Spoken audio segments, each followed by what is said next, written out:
Welcome, everybody. Thank you for being here. Looking forward to a good talk this evening by Dr. Scott Cowley from Western Michigan University. Thank you for being here. I want to thank, first of all, this is the Muskegon Community College Lecture Series. The college is celebrating 100 years. And I think this is going to be in 2026 will be 25 years of the MCC lecture series. So for a quarter of it, the lecture series has been here. I want to thank Academic Affairs for funding this. I appreciate it. Always been a good partner to allow this to occur.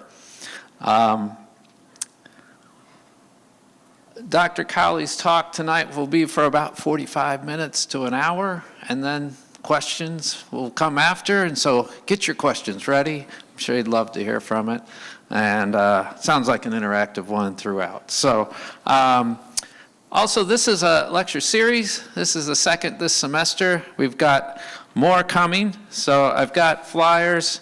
If you want to grab one on your way out, we've got one more lecture this semester on November the 12th, which is a Wednesday evening. Hope you can make it. And that's called Make to Innovate. That's from a former student who now works at Collins Aerospace, Ryan Wheeler. He's won our alumni award a couple of years ago, and anyways, is here to give a talk. So that should be good as well. A little bit about Dr. Cowley.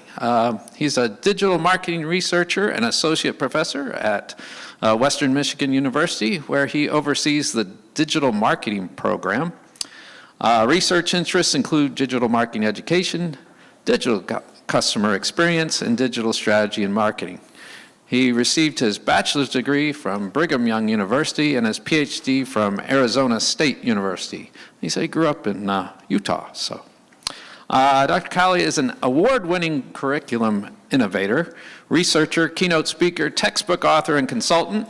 He's created experimental projects that have been adopted at over 100 universities nationwide, and he's won international awards from the Marketing Management Association for Master Teacher Competition and Teaching Innovation Competition. And it's the top faculty teaching award from Hayworth College of Business.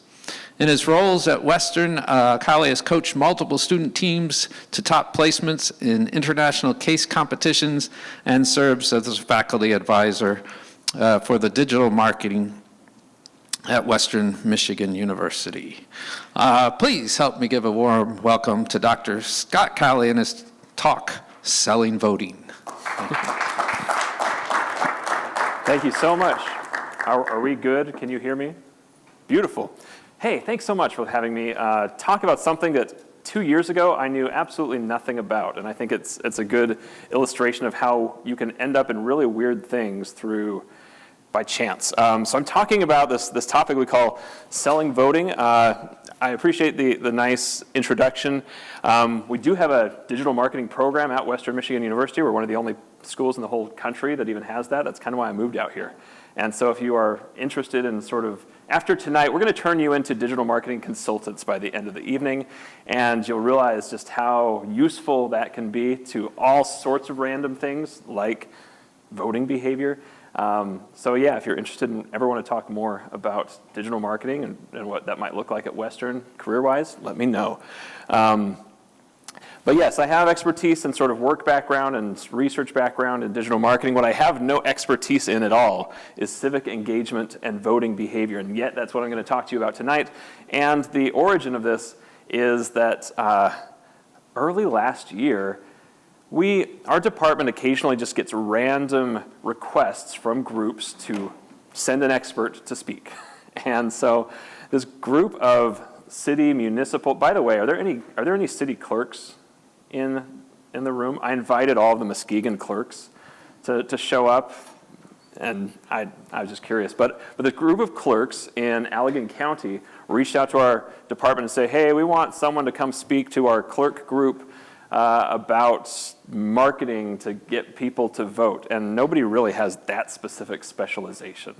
And so they sort of just passed it around, and it got to me, and I was like, well, I've never talked about that before. I've never thought about that before. But I've got this set of tools, these digital marketing tools that I've acquired over years of doing this as a consultant. I'm like, I wonder what would happen if we took and applied those tools, the same ones that we use to help companies make money from Amazon, Apple, Meta, Google.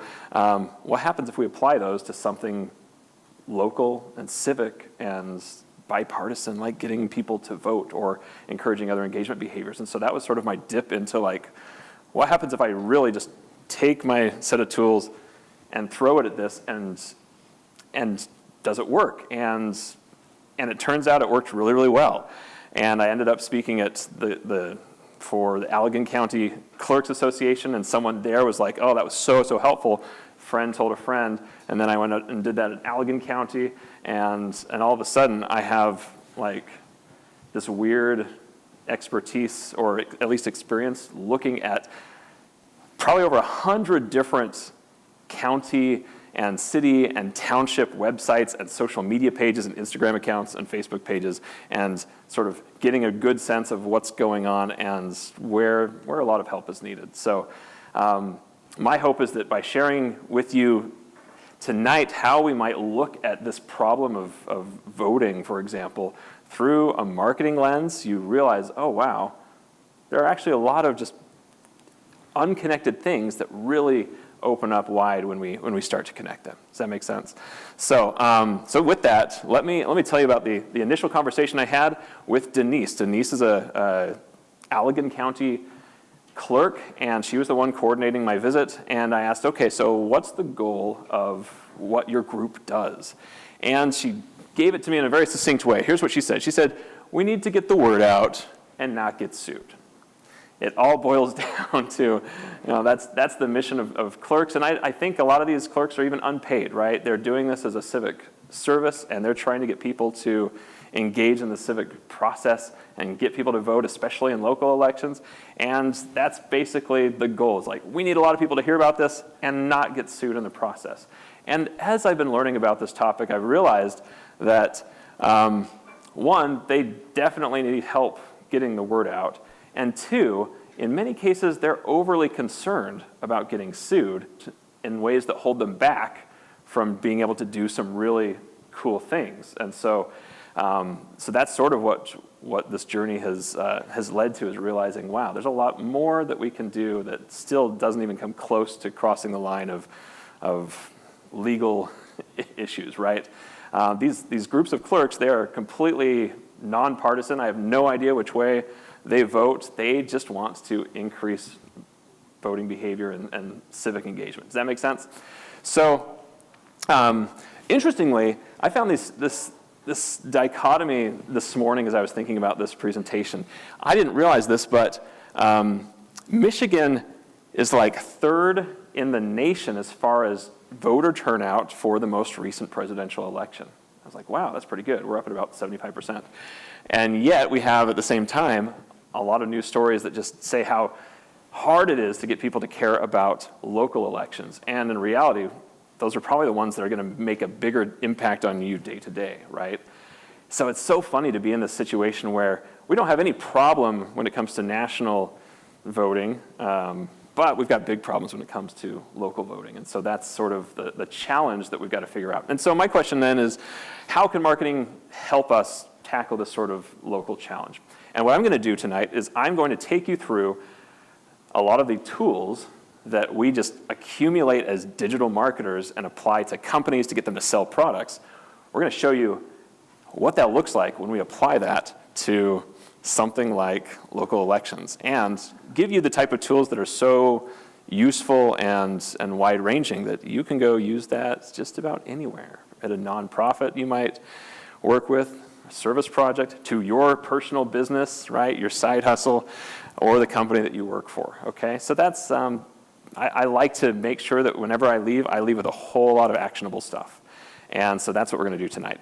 So I'm going to take you through some of the most foundational tools I teach my own students, tools I use all the time as a consultant, and we're going to see what does that look like if we look and see how well are all of these local cities and towns applying those principles to get people to vote, okay? So let's start with the first one. We would never give any suggestion to any company about what to do in marketing without first having a really good understanding of who the audience is. And that's a very long process. Some agencies take weeks to months researching what do we know about the audience that we're trying to talk to, because we're trying to get them to do stuff. And so we need to know about them in order to actually motivate them and do that successfully. So we've got to know things like, hey, where do these people spend their time? If we know where they spend their time, we know where we're going to need to reach them. Marketing is nothing more than reaching people where they already spend their time.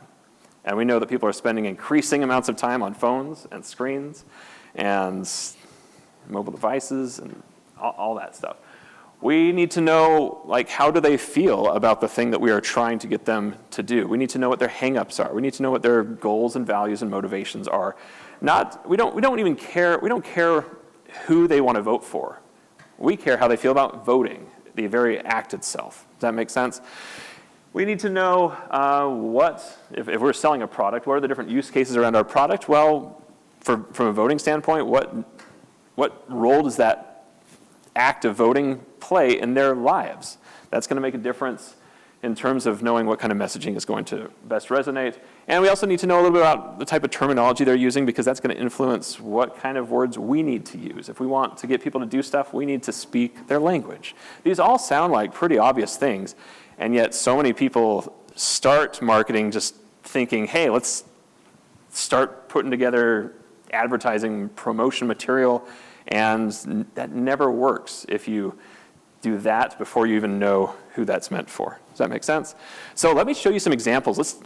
We're just going to start with this principle. We're going to go into some examples and see how this applies and get you thinking about and responding to a couple of these visuals. So right now, we have all of these city websites that all have voting information on them. I'm using voting, by the way. That's not the only civic thing that clerks are trying to get people to do, but it's a biggie. In fact, I think next week, there are a bunch of local elections beginning of November, and so this is fresh, and that's probably why the clerks aren't here, because they are busy trying to get all that ready. I know that this is a very busy time for them, right? It's like tax season and accountants. It's like election season and clerks. But the typical website looks something like this, right? This is Allendale, and they've got a lot of different places to find the information that you want. We've got a search box, we've got navigation, we've got all these extra buttons, and then there's our election button right there. So theoretically, it should be pretty easy. Here's the problem. When we talk about figuring out where do people spend our time, we know that the majority of website visits today are going to be on phones. And if I go to that same website on a phone, that's what I see. All of these useful places that I once had on a bigger screen, they're all collapsed, they're all condensed. We are left, you can't really see it, but we are left with a little search box at the top. That's great. What happens if you search for voting? What happens if you search for elections? If you search for elections, you got nothing. What happens if you search for voting? You've got this how to vote stuff. Guess what? That link's dead. We've got a lot of these types of issues where we basically are not thinking about our audience and what they're likely to actually be doing in real life. And as a result, the process breaks pretty quickly. Does that make sense? So that's the type of stuff that I found over and over and over again. I told you I went and looked at dozens and dozens and dozens of these websites, and we have a lot of this type of thing. I'd like you to take a look at a completely unrelated website for 2 seconds. This is a medication website called Synthroid. I don't know anything about Synthroid. I don't know about anything about hypothyroidism that Synthroid apparently is there for. But I'd like you to take a look at this for a few seconds, and just purely based off of the different options you see on this page, I'd like you to consider who are maybe the different types of groups that this company is trying to speak to. Does that make sense? Not just a single, group of people, but what different types? So I'm going to give you 10 seconds, and then we're going to crowdsource and figure out what are you seeing here. It might represent different people with different needs.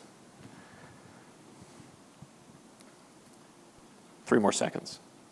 All right, I'd love to start with you. What did you see?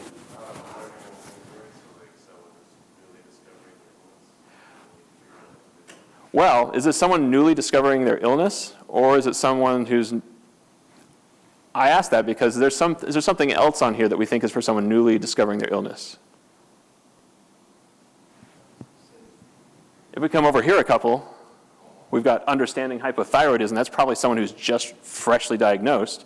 And then this one is probably for someone who is now at the point where they are talking treatment options. Maybe there's a blurry line between those two, but I agree, right? That's someone who's definitely at the beginning of the process, is someone who's going to care about that information. Anything else you see? Other types of people that might differ from that person who's just barely diagnosed, barely investigating this drug. Do you see anything else on here that might be someone at a different stage or with a different need? Someone who can't afford it, maybe that's it.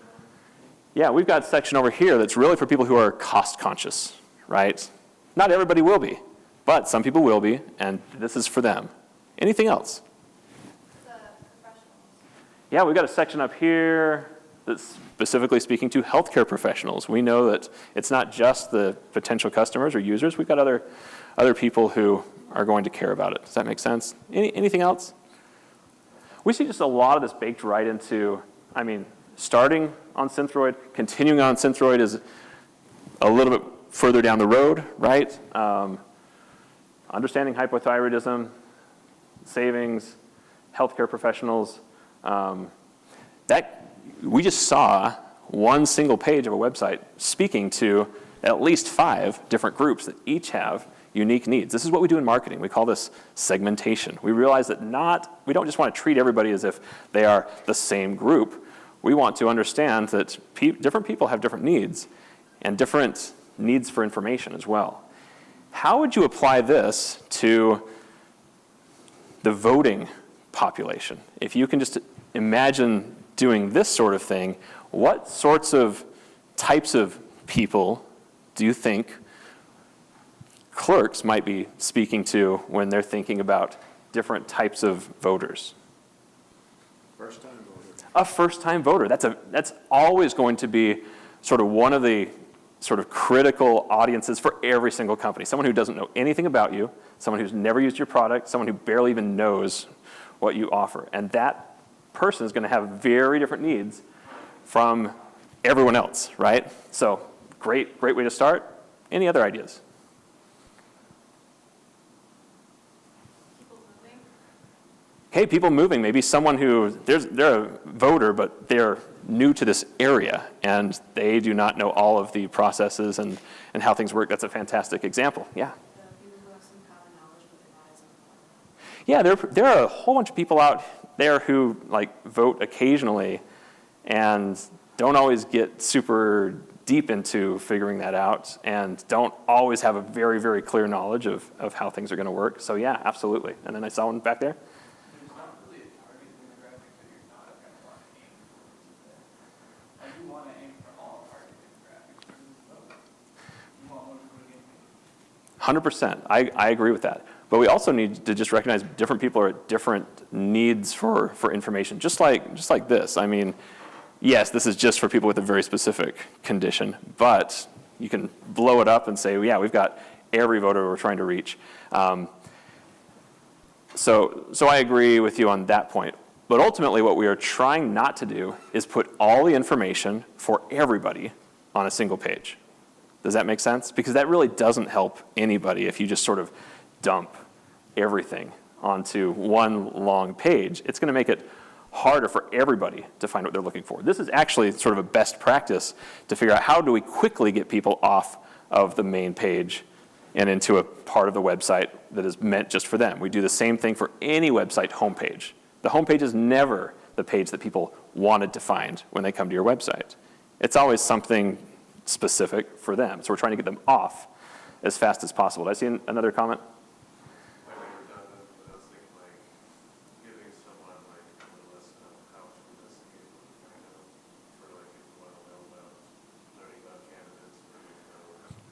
Yeah, that's an interesting one that I think a lot of these groups that we've just talked about would all benefit from that, and some people more than others really don't have a starting point for knowing how do I even pick And what do I even look for when I'm making that decision? That's not a very helpful statement, especially to a first-time voter. Do your own research. Like, imagine a first-time voter being told, yeah, go research the candidates. They're still not going to be that much further ahead than where they started, right?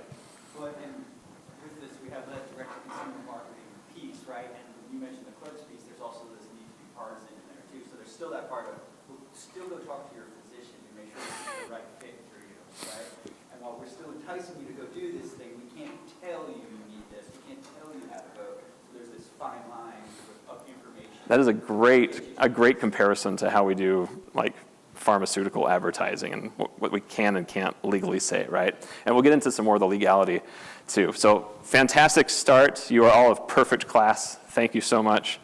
And we're already halfway to being experts in this, all right?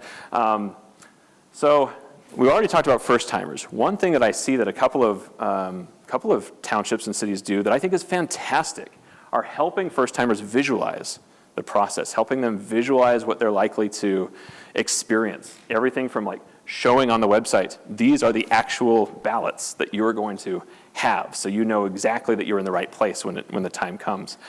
Another township has an actual picture of what the early voting drop-off box looks like. Like, it's simple things like this that so many organizations don't even think about. They aren't even considering just how little some people know and how afraid those people often are about taking the first step. And often, I think this is the scary part, is like, if people have a really bad first experience with something, it's going to send them down a road that is going to make them that much more reluctant for a long time to engage in the same process. So that's why every company knows you've got to be really, really nice to your first-timers. That makes sense? So I just point these out because I think these are really solid examples of how thinking through a specific demographic of voter ends up being super, super useful. We're showing so much empathy when we do something like this. And so much of marketing is literally just empathy. How can you put yourself in the shoes of the person that you're talking to and feel what they're feeling, imagine the anxieties that they probably have that could keep them from having a good experience. Does that make sense? The other thing I want to talk to you a little bit about and just highlight a couple of things is to try to figure out what else do we know about our target market. Again, this whole thing is just about what do we know about our target market and what they care about. And we don't have any sort of real great local survey data on what Michiganders' hang-ups are when it comes to voting, but we've got a lot of national stuff. And so, like, I'll point you to, and I know you can't see it in the back, but we've got some things here that express what are barriers to people voting in national elections. I said we don't really have a huge issue with that, but partly because we're a swing state. I'm from Utah. We are not a swing state. We're the opposite of a swing state. And this is crazy. I explain this to people in Michigan. It blows their mind to imagine that you could live in a state where there is no political advertising. We never get stuff in the mail for politics because there's no point. There's just no point. It's a waste of money for all these candidates. And I moved to Michigan, I'm like, dang, every single day I'm getting 5 or 6 things during peak election season. So because we're in a swing state, I think that's driving a whole lot more voting participation at the national level, as you might guess. Because otherwise, at the national level, a lot of the hang-ups people have, like, oh, my vote doesn't matter anyway, or, I don't like any of the candidates, or nothing's going to change for someone like me. But we don't really feel that way so much in Michigan.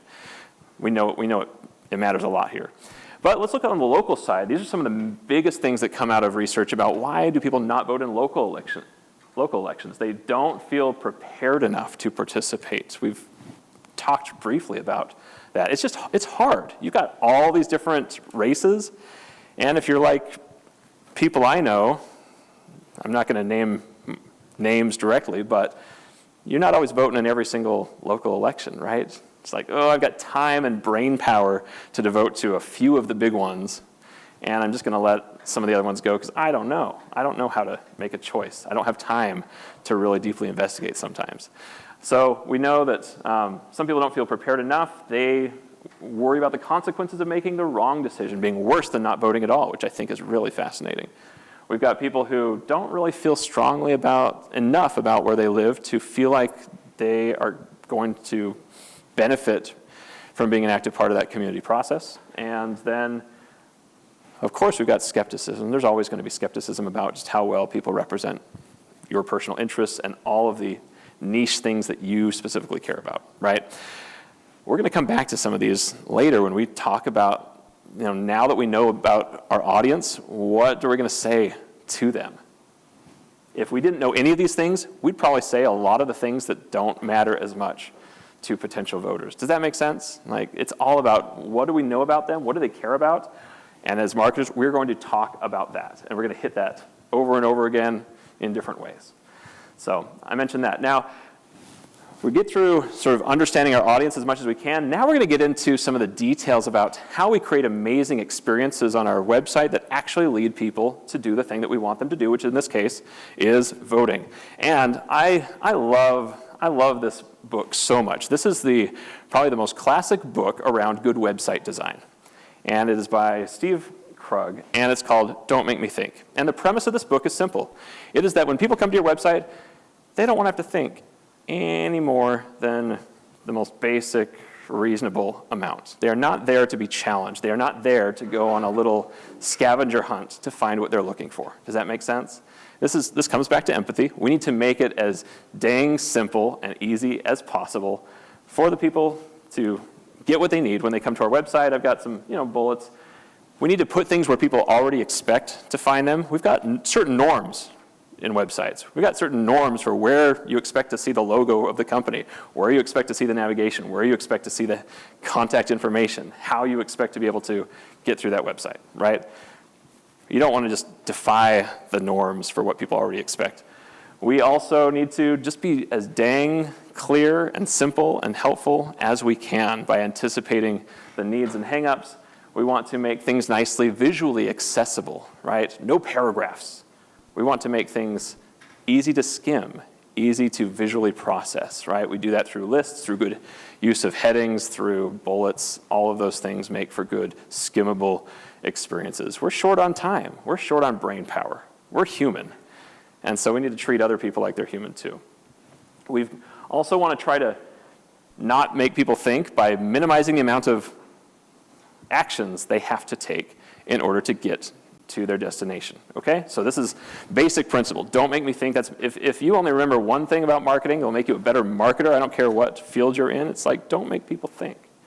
Make it as easy as possible to do what you want them to do, okay? Let's look at some examples. Most basic one that I've already sort of given an indication of is that we've got a lot of these municipal websites that just have broken links. The thing that you want is not even available. I click on a polling place locator, doesn't work. I click on the Michigan voter registration application, doesn't work. This other website, by the way, this is like a cool tool where you can just scan your entire website and see what's broken and just fix it all instead of guessing, instead of waiting for someone to report it. But like this other Allegan Township, like they have the form for you to do a Freedom of Information request, doesn't work. No one's going to be requesting any information from that place because they can't even get to the form, right? So some of the most basic thing in the world in the Don't Make Me Think principle is like, have the stuff that you say you have. Does that make sense? But it's simple. Here's a good chance for us to think about this principle, Don't Make Me Think. This is just the header of South Haven's city website. Where do you think we're going to find information about elections? I'd like you to just take 5 seconds and just remember, you don't want to overthink this, right? Imagine, you're a human. Imagine you go to this website looking for election information. Where do you think, which menu item do you think that's going to be in? I want you to actually pick one of these, and I'm going to do a little poll. We're going to see, okay? So you got to raise your hand for this part. How many of you think you're going to find that in the About section? Any hands for the About? Okay, and you can only pick one. Okay, we don't want to mess up these surveys. How many think you're going to find it in the Government section? Okay, a lot of hands. How many think you're going to find it in the Departments section? Ooh, and how many think you're going to find that in the I want to ... section? I want you to note that we had hands go up for all of these. And I'm telling you, it's not in all of those places. So all of a sudden, we have just totally messed up 2/3 of the room because they're going to go in the wrong place. See that? It's wild. So where is it actually?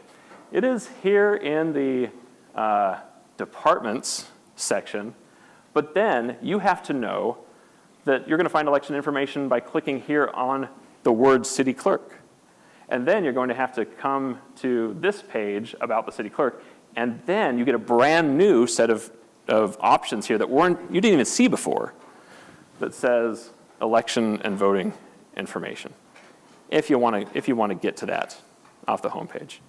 That is wild. From a marketer's standpoint, we see that and we're like, that's crazy. No one's going to find that, right? Completely defies that don't make me think principle. Does that make sense? So, and I don't get this, but we are always hiding election information on the clerk's page. 2 years ago, I had no idea that clerks and elections were like the same people. And I don't know how many of you already sort of knew that. I didn't. I never would have gone there, okay? So common problem, nothing is as bad as this one though. This is like the worst of the worst, but we've got similar things in other places. Related to this, we see lots and lots of websites who are creating their structure and organizing it around the organization chart, right? All the election stuff is here in departments, and you've got to know that you're going to the clerk to get any of that info, and people don't think that way, right? If we really care about our audience and what they're thinking, then we should be a lot more audience-minded in thinking about how someone would mentally call up that task to go take that step. And it's definitely not by going to the department section of a website like this. I like this type. I like the how do I. That's much more marketing focused. That's much more audience centric, right? That really is framed in terms of what does my audience want to do? What are they here to accomplish? Now, I don't see election stuff on here, but you could put it there and that would be the right thing, I think. That's why I wish that on the previous example, this I want to, that's where I would have wanted it myself, but it's not there. The other thing I'll mention that is just sort of an interesting side topic, my work background before I became a professor is all search engine optimization. And that is the practice of like, when you Google something, how do I make sure my website is the thing that shows up first instead of my competitors? And so we use a lot of interesting tools when we do search engine optimization to figure out what do people actually search for. And I thought that this was kind of an interesting one. I plugged in a whole bunch of voting related phrases to see how much do people search for different things. And these numbers over here represent how many times per month do people Google that specific phrase, right? Like early voting, 33,100 times per month across the US, people are Googling that particular phrase. Does that make sense? And what I find interesting, the quick short takeaway about this data is that the most searched for terms are all related to voting and not the word election. And for a marketer, that makes a huge difference to realize that that's the language our audience is speaking when they are trying to accomplish this. They want to know, how do I vote? Where's voting happening? And not necessarily searching for, I mean, some people are searching for elections. We got a lot of election terms on there, but that's not the first one. And yet, I would say 90% of our city websites are saying election information. Does that make sense? And if you go searching for voting on those websites, you're not going to find anything. And what we would say as marketers is like, let's do both. All the terms that all of our audiences use, if we're trying to reach all of them, everyone is a part of our target market, let us use all of those terms that they all use if we want to have the best possible chance of meeting everybody's needs. Does that make sense? So it's super useful to know what's the different terminology and which ones are more or less common, because that's going to make a pretty big difference to how we treat them. Does that make sense? And making sure that they find what we want them to find when they go searching for it. We'll take a look at these two. You don't need more than 10 seconds to answer the question, which of these pieces of election information require you to think more? Go ahead and point at it. Point at the one that is obviously making you have to think more, right? And I mentioned at the beginning that paragraphs just are hard for humans. And I have got to break all of my own students out of this habit. We've got them all creating websites with unique content on the sites, and so many of them have paragraphs as a starting point. They just want to write paragraphs. That's what they learned in middle school. That's what they learned in high school. That's not how we write for the web. Like, this is beautiful as far as I'm concerned. This is super accessible, has nice labeling, contrast, different colors, and consistency in the formatting of how we present that information of different types. And yet, we still have lots and lots of problems with municipal websites doing on the left. And so, I mean, yeah, if you are ever writing something for the web, just don't do paragraphs. Or make them short, and don't have only paragraphs. Does that make sense? Let's talk about some other stuff. So here is a bit of content on a city website about becoming a permanent absentee voter. And I'd like you to take a look at this, and I want you to read through this. And I want you to ask yourself, if we were to apply the don't make me think principle to this content right here, what might we change or add to this? Okay, so that is your task, to take a look at this for 30 seconds and ask yourself, imagine someone who's just like bare minimum intelligence coming and reading this. What can we do to make this as easy as possible for them to understand what we want them to understand? So I'll give you a second.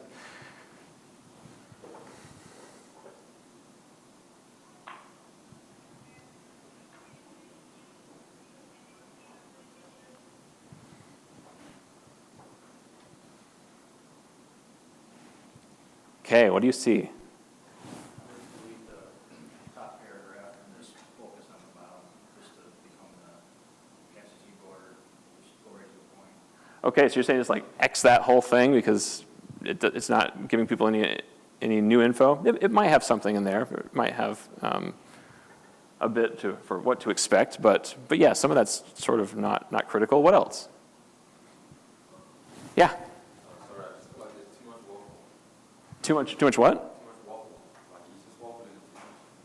Like, maybe you could change the waffle and just stick to the point. Okay, yeah. I mean, clarity and simplicity is the name of the game in marketing too. What else? What else do you see? Take a look at this. I just want you to focus on this last one. Anyone see something in this last bit of text? I would put the clerk's office number. Yeah, like, we really care about making this as simple as possible. Let's not make them have to find additional information. Does that make sense? Yeah, we've got it. This room doesn't even remember the easy button. I barely am there. But it's like, send us a note. How? Right? It's like, always be asking yourself, how am I supposed to do that? How am I supposed to send you a note? How am I supposed to call you? And if it's not clearly answered there, then yeah, something's wrong. Okay? Do you feel like you're turning into consultants? That's what I'm hoping. You're like, oh yeah, I'm starting to see. Just take that one principle, slap it on everything, and you realize, oh wow, that's super useful, even though it's so basic. Okay? We want to minimize the number of clicks that people have to take to get where we want them to go. And this is just a quick visual example of what I see in some of these websites where they could have put the information right there, but no. You have to go click and download something completely separate. No, here's this other PDF that has the phone number when we could have just put it in front of you. That kind of stuff is funny to me. And it's also harder to update. All right.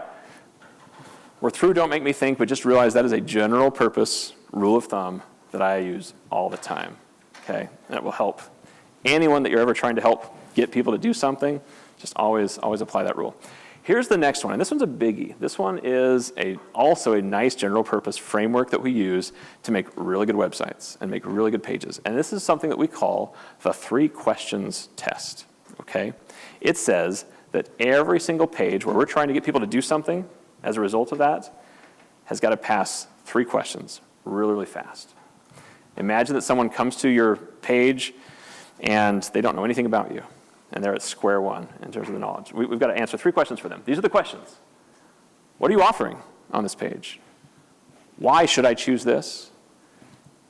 And what do you want me to do next? Specifically, what do you want me to do next? That is the 3 questions test. I make my students memorize these 3 questions. And I have lots of students who have come back after graduation and say, you wouldn't believe how many times I use the 3 questions test in my day-to-day job. I've had students get their jobs by using this as part of their interview process when they were just asked to like analyze a website and make recommendations for it instead of just sort of guessing and poking around and wondering what to point out. You got a mental checklist for what to look for. Okay, so I'm going to go through each of these one by one and show you what we mean by what a website should be doing, what a municipal site should do if the whole goal is to get people to vote, okay? Starting with question 1, we've got some sub-questions. It needs to be super, super clear what website people are actually on. It needs to be clear what is the page about that they are on specifically, and any factual information that would be sort of critical to that page, we need to have that there too. So just thinking purely about the factual, the basic factual stuff. Okay, let's take a look. There are 3 different townships in Michigan, I found out, called Lee Township. And guess what? They aren't always clear if you're on the right township page. This one is nice. It says Calhoun County. That makes it a whole lot easier. But the other ones do not. You might tell people, but you also have to anticipate just where the knowledge gaps are going to be. And if we want people to not have to overthink, we need to make it super, super clear that they're in the right place. This is sort of what happens if you search for Lee Township. You get all of these pages, right?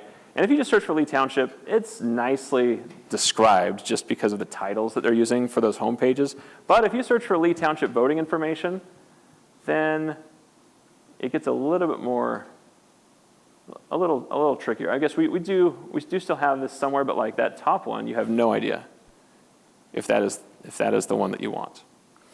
So being just more descriptive in how we title our pages goes a long way to making it so that people do not have to click around and guess. We're trying to save people time here too.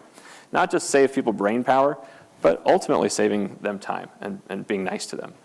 Okay? Like here's another page where we talk about we need the necessary factual information. We need to anticipate what are the basics, like the who, what, when, where, why, that someone would need on this page about this particular topic. And so I illustrate this one. This is, taken from an election page. And I mean, we've got dates there. But I would also note that even though we've got like the year here, we really need the year on any particular date because a lot of these websites have outdated information. I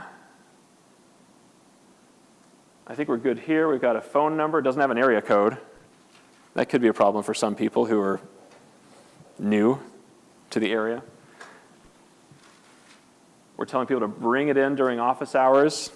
Where is there? And what are the hours? Yep, great. And you can register to vote at any office of the Secretary of State or at the Township Hall. Where's that? So this is one of those basic things to answering question 1 for people is anticipating what's the basic factual stuff that they need. And sometimes you just need like that kind of checklist. Okay, do we got all these things marked off as we're going through this?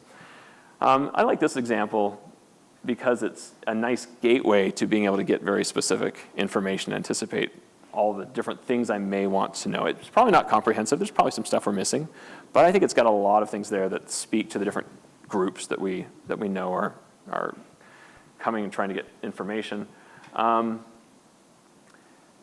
If you look, so this is interesting. This is a separate survey of what are the types of barriers that people have experienced when trying to vote in elections. And you don't have to get specific about like, this segments it by how often these people vote, but really look at the black labels. Those are the reasons or things that people experience when trying to vote. And I'd like you to take a quick look at this and see, are there any of these things that you think we could do something about? If you were a clerk, you could do something about just by having better information on the website. So take a quick glance, and then I want to see what kind of things you can clearly connect this hang-up, this problem, to something we could add to the website to minimize that. Anybody see something?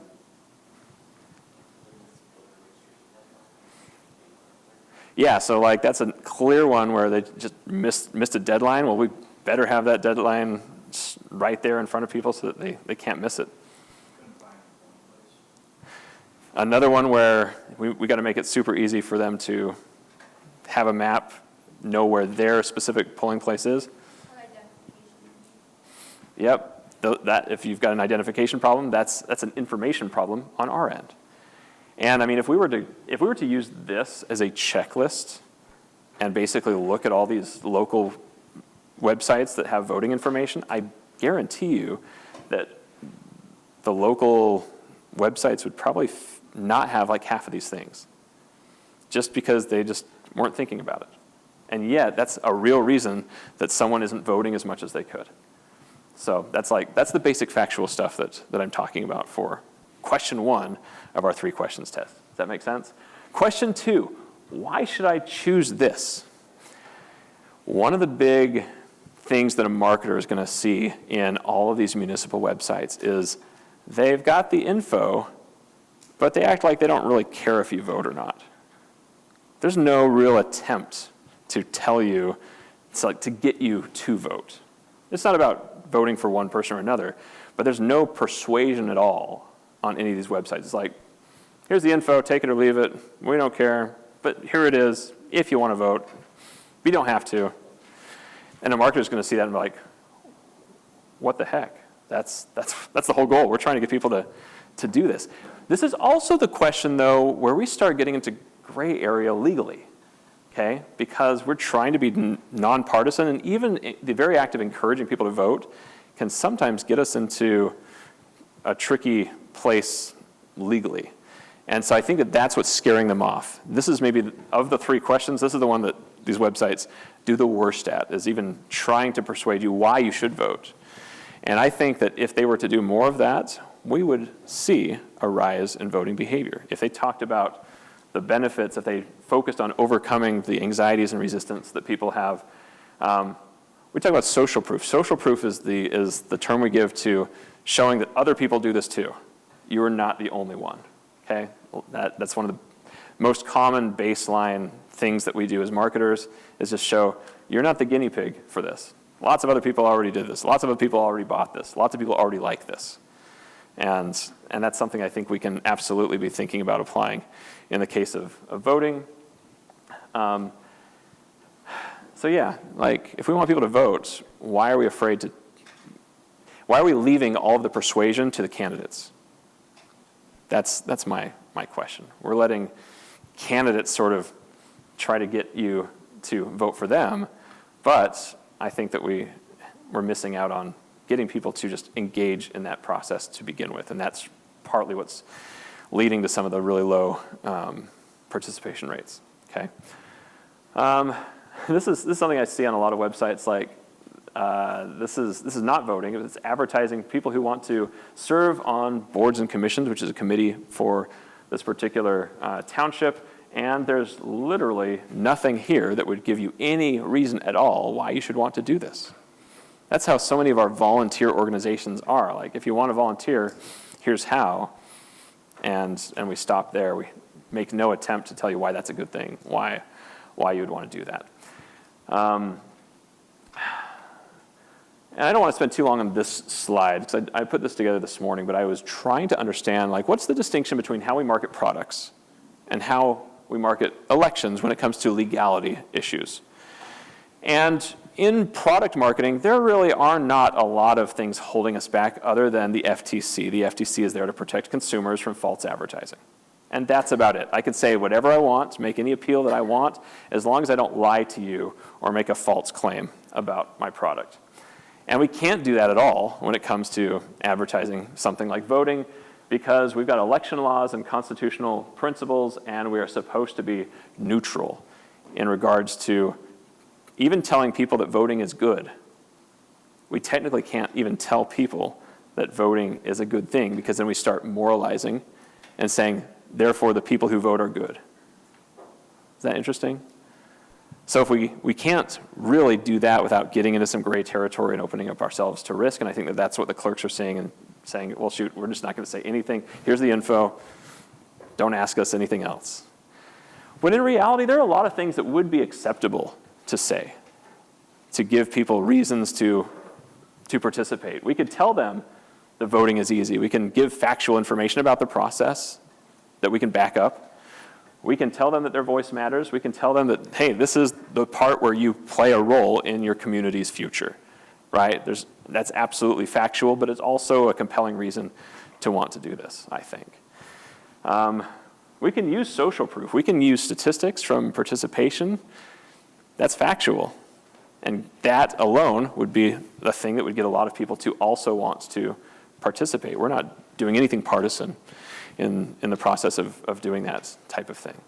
So I think this has been the most fascinating part of this whole journey for me, is just finding the boundaries between what I would do normally as a marketer and what we are enabled to do without sort of making anyone too sensitive about whether we're being too risky as a government entity. Does that make sense? But I do think we're not doing any of this stuff, and that's a shame. And I think that if we were to get more into this territory, we would have a lot more success in encouraging participation. So question 3 to this process, what do you want me to do next? Here's the awesome part about people. People don't want to have to think too much, so when we literally tell them what to do, they're more likely to do it. If we give you a very specific action to take on a web page, you are more likely to do that than if we hadn't mentioned it, if we sort of let you find your way. We call that a call to action in marketing terms, a CTA, a call to action. That's like a literal command language. So like, if you wish to register to vote, click below. Like that's kind of a weird CTA. Click here is like the worst CTA of all of them. But we're getting there. Like we're literally telling people what to do. Here's a much better one, like vote in person, vote at an Ottawa County early voting center, vote by absentee ballot. Those are all strong command language type things that will actually raise the amount of people who do that thing than just saying like in-person voting information. Does that make sense? We're literally speaking to you as the person reading this, and you're more likely to do what we say. And in this case, it's a good thing, right?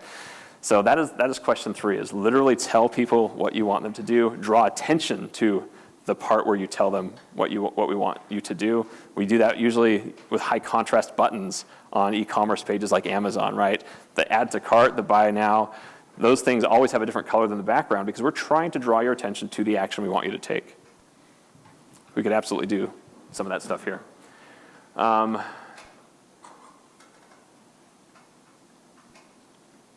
Yeah, we've done a lot of interactivity. I'm going to skip that. Okay. Last thing I think this may be last. Yeah, but this will give us some more good stuff to talk about. The other principle that we are always thinking about as marketers is how if we've got all these different areas we can improve, which ones do we prioritize? And the best principle I can tell you is we start closest to what we call the conversion points. Start closest to where the action is actually going to take place. The very last place they're going to be before they take the step we want them to take, okay?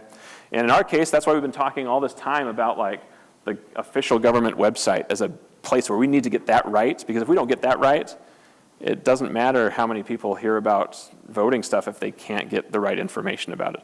On this side, I put my experience doing a yard sale for the first time. When you hit like your 30s and have a yard, then you like start thinking about yard sales and getting rid of all the stuff you've accumulated in your teens and 20s.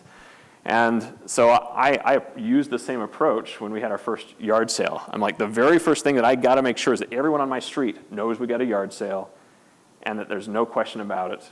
Like, I've got to get the people who are on my street to have full knowledge of this first, and then I got to work out from there. And then I'm going to say, okay, what are the big side streets? And I got to make sure that they have really good signage there to get them onto the street, which will then funnel them back to my house. And then what do I do after that? Then I go further afield and I say, okay, which websites are people checking to get information about yard sales? And I got to make sure that I'm in all those places too. And that's the same thing we do with voter turnout. We say, what's the last place they're going to look? Well, it's probably our website to get the right information before they come in person, before they mail something in, before they apply for something. And if we step further out from that, how are they hearing about this stuff? Well, in our case, we're going to focus specifically on the other properties that we control to get the word out, right? We've got all these townships and cities that have social media accounts, and we've got to figure out how do we make it so as many people as possible get that information through those places so that they come to the website and then they get the information there and do the thing that we need them to do. And further out from that, hey, we've got partners that we can usually rely on, like local news sites and publications that will also tell people about this. We can't rely on them as much because we don't have exact control over what they say, but they're still useful, okay? So we're basically starting at the center, working our way out. We've already talked about websites, so I just want to talk a little bit about social media and what we're seeing on the city side that is something a digital marketer would be thinking about when we're looking at this stuff.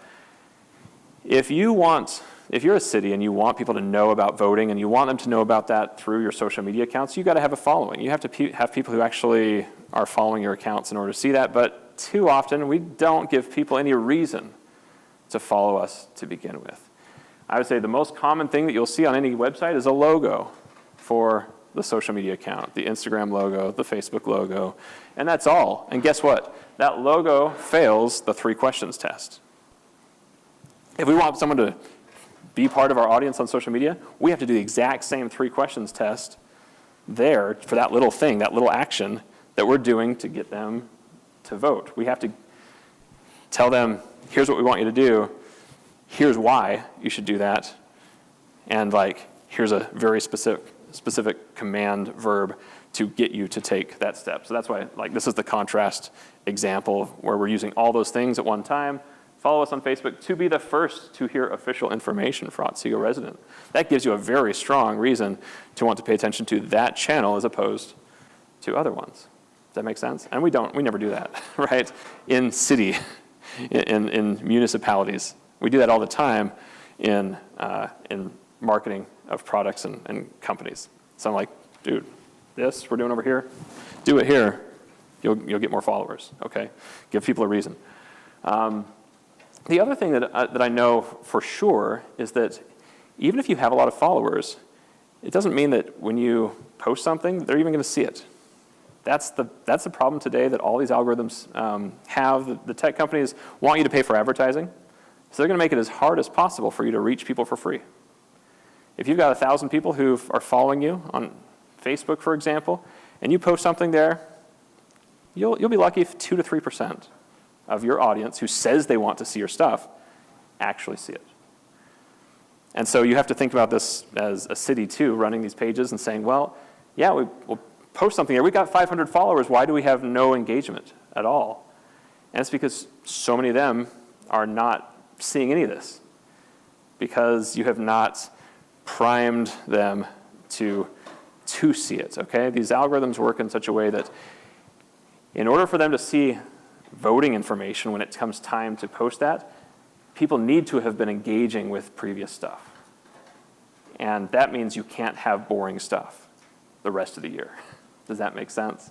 Otherwise, like the engagement you produce 2 months in advance of election season will mean that your election content reaches that many more people when the time comes. So that's what so many creators do, is they spend a lot of their time trying to create engagement through entertainment, through really interesting, informative content, so that when the time comes, they can actually ask you something that they want you to do, ask you to buy something that they want you to buy, but they have to spend the rest of the year putting out high engagement stuff that may not be that as serious, just so that they have a chance of reaching people when the time comes with something that they want. And cities should be doing something similar because that is the incentive structure for these platforms, okay? But I think it's interesting just to note a couple of things that we know for sure about how these things work and what type of content is being rewarded right now.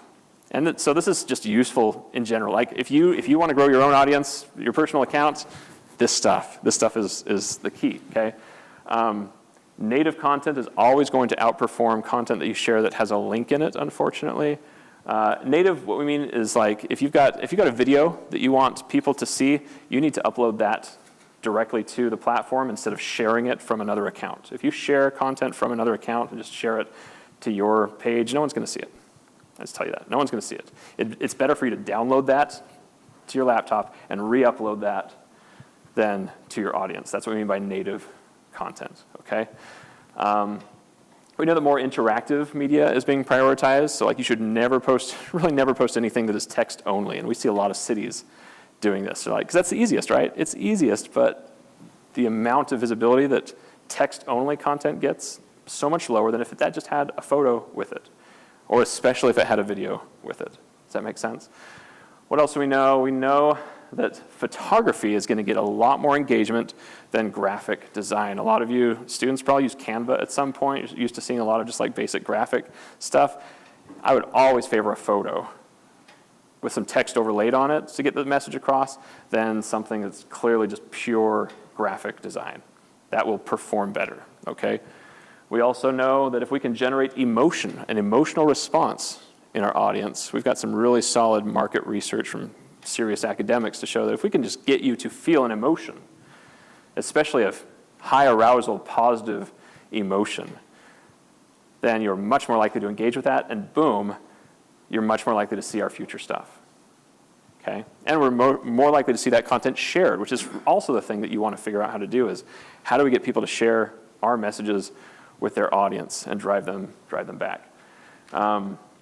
We know that if your content performs well, it's going to reach even more people, that they're going to basically give greater distribution to that. And we also know that more active engagement behaviors provide a bigger engagement benefit, a bigger reach benefit, meaning like if you can get people to comment and share, that's going to be worth a ton more to you algorithmically than just getting people to click like. Does that make sense? It's a more active action. That's why even asking a question is likely to promote a lot more answers and comments and do better in the long run than posting something, getting a bunch of likes on it, and people move on. Does that make sense? And then the velocity of engagement matters. Like if you work for any sort of organization where you want people to see something, like if I were one of these city managers and I got some voting information and I put that out, I'm going to totally coordinate with the rest of my office to say, hey, I just posted this. Everybody go, comment on it, like it, etc. Because the velocity of the engagement that comes in is an early sign to the algorithms that, oh, this is good. Let's show it to more people. Does that make sense? Even if you've coordinated and engineered that behind the scenes. We do that all the time as marketers. You don't realize that. So much of the stuff that you see that goes viral was engineered to be that way through coordination or through some just boosting through advertising, okay? Yeah, so some of the stuff we really often see that's just not working well is like stuff with no captions, stuff with, again, no clarity about what that even is, why someone even care about that kind of thing. All the stuff is examples of no engagement content. I think some of the stuff is funny, right? Like the meeting minutes from a board meeting that we're posting on Facebook as if all of our audience cares about the meeting minutes or the agenda. Read the draft minutes, not even the real minutes, the draft minutes of the January Planning Commission meeting here. Sorry, nobody shared that. Nobody liked it. Nobody commented on it. It's not working. And the one thing that we'll tell you as marketers is if stuff's not working, stop doing it, right? The easiest thing I can tell you, if you want to be a good marketer, do more of what works. Do less of what's not working. It sounds genius, right? Here's stuff that really is working well. Again, we've got like the people effects. We've got like the really positive news. It's all photography that we're seeing, okay? This is all like some of the highest engagement content, reasons to celebrate, accomplishments, those type of things. This is the stuff that really the municipalities should be sort of organizing around. How do we get as much good news and happy people and success story stuff as possible, so that when the time comes to share important information about something like voting, we've got people who are absolutely more likely to see it, more likely to engage with it. Does that make sense? So I find that really interesting, and I think I've basically said most of these things. If there's one thing I would add that I didn't explicitly draw attention to, one of the best things you can do for growing your own audience is draw positive attention to other people. Tag other organizations, tag specific individuals, make other people look good, and they will make you look good. Make other people look good, and they will share that with their audience, and it will come back to you in good ways. That's just good rule for life, even if you're not a marketer. Make other people look good, it will flow back, okay? Last thing I want to tell you, after this whole conversation, I hope that it's been interesting to you to just think about all the stuff that seemingly should be applied over here that's just not happening. Marketing is not a substitute for the kind of cultural change that I think we would need to see a lot more local voter turnout. And I've posted in a quote here from a historian that has researched into what voting was like in the early days in colonial America. And I'd just like to read this to you. And she said, in colonial America, Election Day was treated more like a holiday, and there was a lot of revelry included around the day. And there wasn't just one Election Day. This, especially during the colonies, Election Day happened in different places at different times. But there was this sense that it was something really to celebrate. And people would come out and gather and not just eat cake, but play games and socialize and drink a lot of alcohol, and it was like a big party. And this is a picture of the actual, what we call election cake. They had their own boozy cake that they made just for election parties, and it was a thing. And I think, and I read that, and I'm like, wow, imagine the benefit of returning to some of what it appears we have lost in celebrating this right and celebrating the chance to exercise this freedom, regardless of who you vote for. It's to be celebrated. Doesn't matter who other people are voting for. It's to be celebrated regardless. So marketing is not going to solve that, but together I think we can solve that and push it in a better direction. And that's it.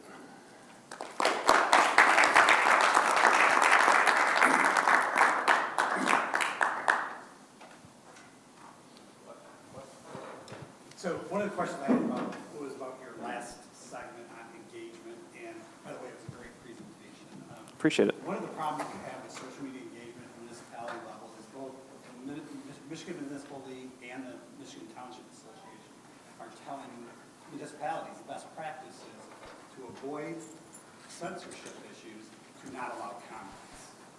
And that's what their legal department is telling us local municipalities. Right. And so that really reduces the engagement. And what we really are hearing from people in our communities is, you know what we'll do instead? We're going to go to the informed pages where there's no gatekeeper and there's ability to have a conversation. Why go to the official site when we can't even have a conversation because of the opinion, the legal opinion you got based on the MTA? Sure. And municipal leagues, so.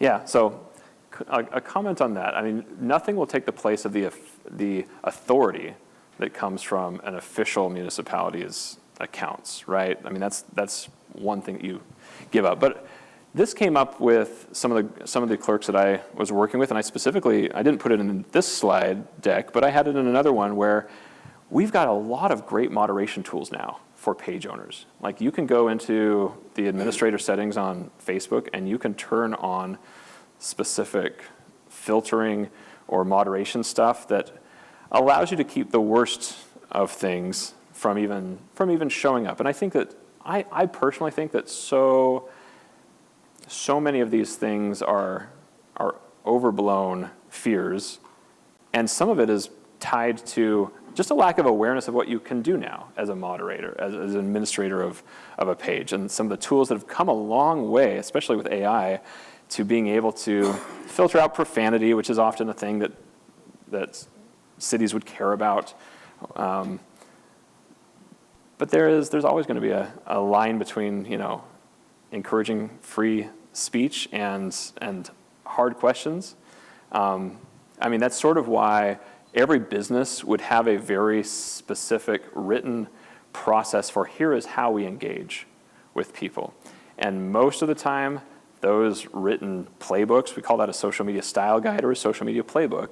And most of the time, those playbooks are not going to say turn off comments, because it just opens us up to that much more criticism, Streisand effect, that kind of stuff. So it's tricky, because so much of changing people's minds about something like that is a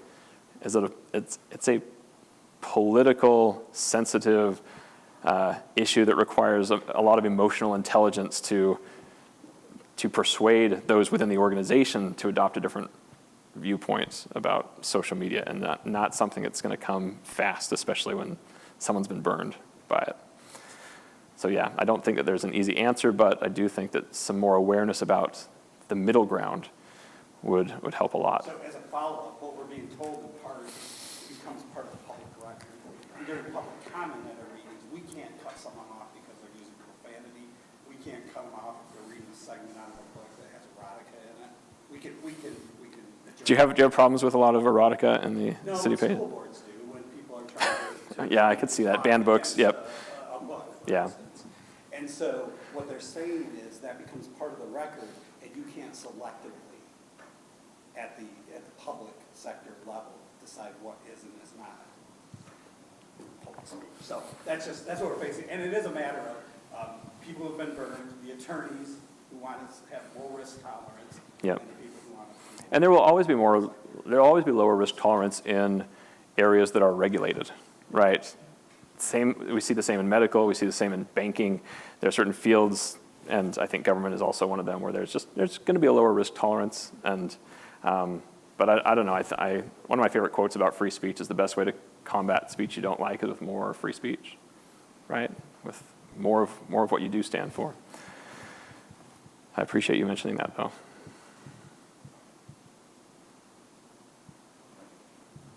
I just, through your research, have you found a community or a clerk that's really done it right, and you've seen increase in voter turnout or anything like that? Well, I think it's early, because a lot of I'm not working like one-on-one with particular clerks. This is more group setting type things where I call a lot of people's babies ugly and call out a lot of practices, and then invite them to basically use that as a checklist to go back and check their own things. But I have seen some positive change. Some of the examples that I've showed up here have been fixed, have been changed, and so I think we're moving in the right direction. I think it would be hard to, because you're talking about and this is always going to be a tricky thing in marketing, is you're talking about the link between what people see digitally and the action they take physically, and tracking that link, being able to track, hey, how did the change that we made to this particular web page or site impact like a lift in voter turnout, is hard to do. Ultimately, what we would end up doing is we would say, what are the very last pages that someone would want to visit before taking that action, like a location page or using the lookup on the precinct, their polling location, and we'd use analytics to track and see how many more people are making it to that page successfully compared to, let's say, the equivalent election last time. But it's a tricky thing. Yeah. I don't think you're going to find too many people that argue against the point that, a lot of these government pages need to be updated. Most of it's down to legality and the fact that it's been a certain way, and they just directly uploaded the government documents on the website, so they have government rhetoric from back when it was, first written. Or speed is also an issue, because a lot of these cities don't even control their own websites. they've hired that out to some company somewhere else in the state, maybe not even in the state, and they couldn't even make a change themselves if someone pointed it out to them. They would have to send several emails, put in a request. Sorry, please finish. Personally, I'm interested to see like what kind of rhetoric you think like gets voters more engaged. Because personally, I feel like the more we actively try to push for voters to get out there and vote, the less likely people are to want to do it. I think that like if we put a rudimentary, almost childlike guardrail around some of these voting things, and not anything towards censorship or like anything like that, but to ensure that our voters are informed on the individuals that they're voting for. So like specific policies that these individuals hold as part of the voter registration for that local municipality.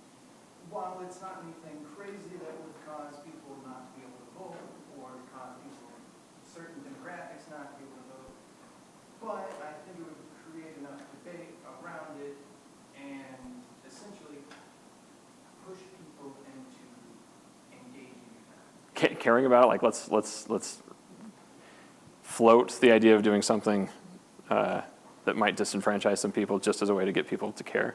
I don't necessarily think it would disenfranchise anybody the only people that would necessarily disenfranchise is individuals who can only inform themselves on the policies of the people that they're voting on, and then in which case they can come back and we take the best effort they've educated themselves on the policies.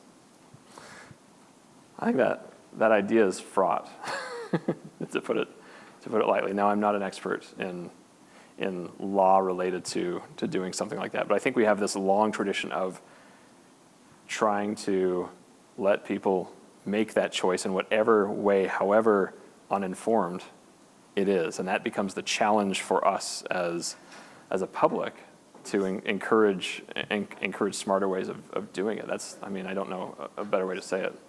As a digital marketer, right? Like, and especially with AI and stuff, the ability to misinform our public has become. Marketers would say we don't care so much about. How many brands are built around emotion or identity, and not because this is factually superior to this other product, right?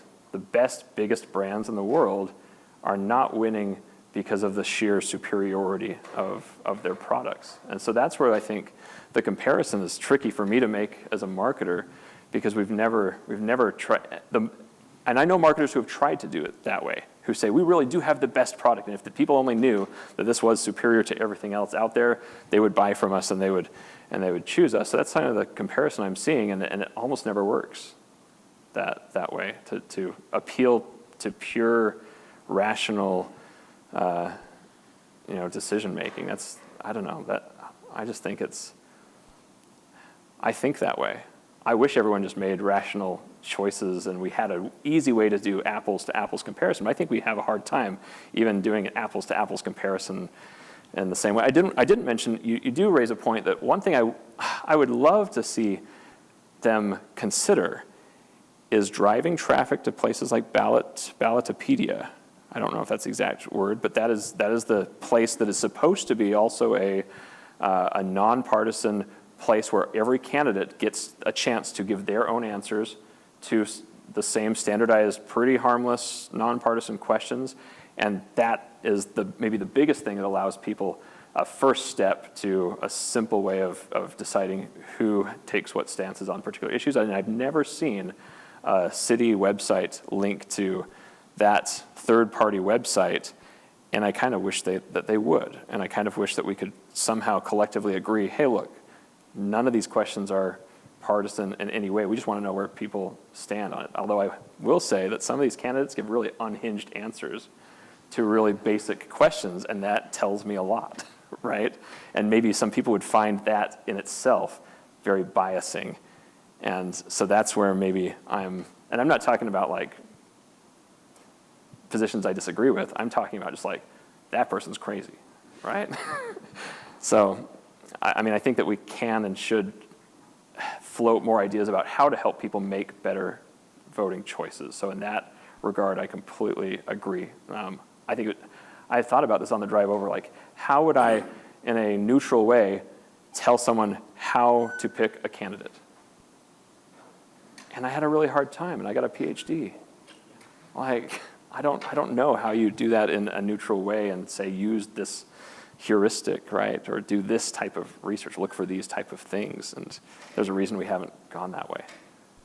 But I appreciate you bringing it up, because I think we're actually closer on the same page than we were at the start. Comment?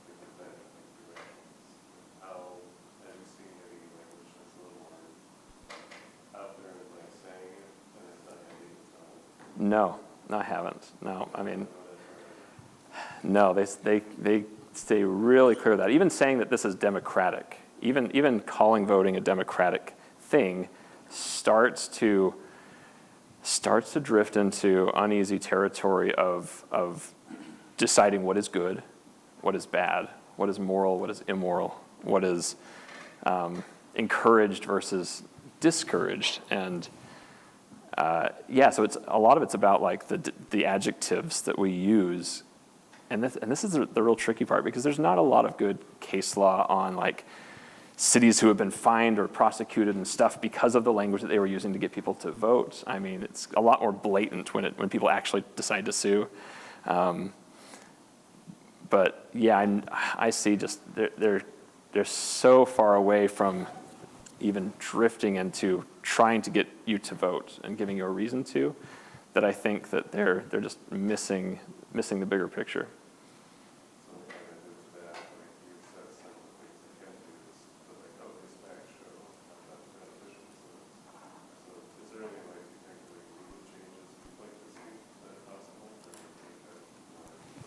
I'll tell you the only one that I'm willing to go on record. I'd love to see voting day be a national holiday. I think it'd be a wonderful thing if a lot more people were freed up to participate. We could pick. I'm sure there's some holiday on the list we could get rid of, a federal holiday. I'm not going to pick on any in particular, but I'd love to see that just easier. It's the don't make me think principle, right? If we want people to engage in something like this, we don't want them to have to make that hard sort of logistic. So many people just don't vote because of logistics, right? Because of the things that they've got to show up to already. And so like that's the big picture obvious principle. If we really just want to make a whole lot of people have to think less about this, let's make it easy. Let's make it easy for them. Was there a hand or comment? Oh, I was just saying that Civic thinks So state employees get that off? Yeah, cool. I wasn't aware of that, but that's we're just the federal level. got it. Okay. So that's a step. I like it.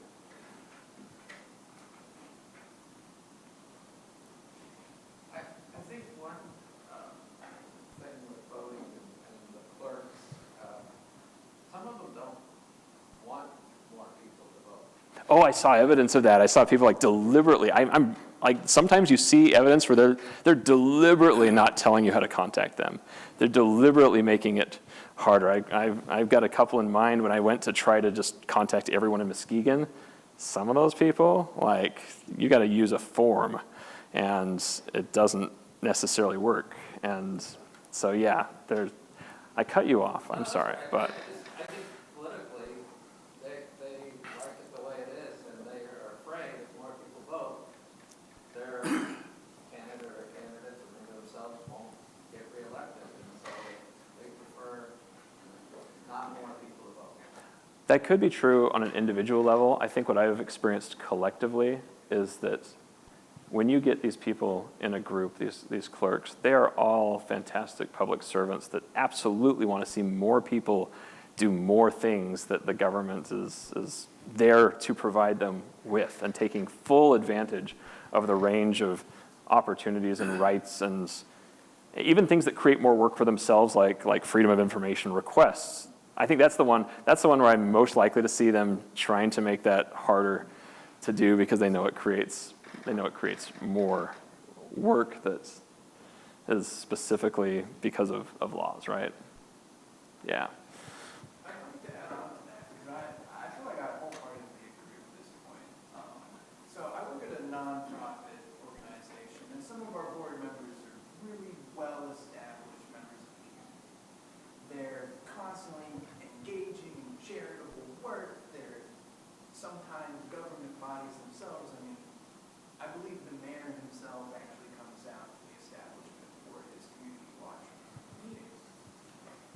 so I noticed that with a lot of these board members, it's almost exactly like Mr. Wybell explained, is that they, well, also yes, they are good members of the community who want to see people do more and get more involved and have them get more involved.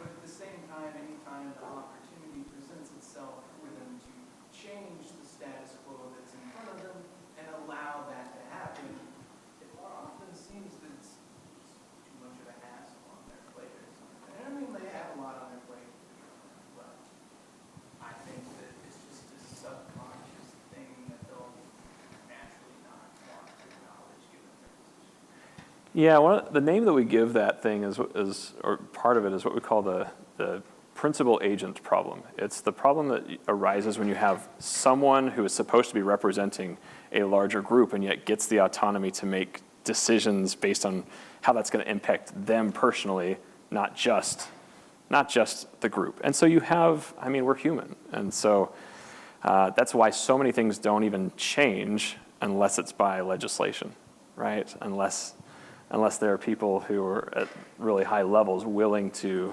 champion some major change that way. So that might be something that we deal with for quite a while in humanity, right?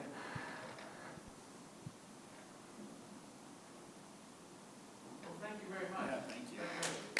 Appreciate it. You are all marketing consultants now. I expect you to go take this out into the world and do good with it. Thank you all for coming, and don't forget 2 things. One is this coming Tuesday is the election. I hope you go vote. And secondly, November 12th is the next lecture. So we'll see you there. Thanks. Hey, thank you, everyone. I appreciate it. And my email's up there if you ever have any follow-up questions about anything at all.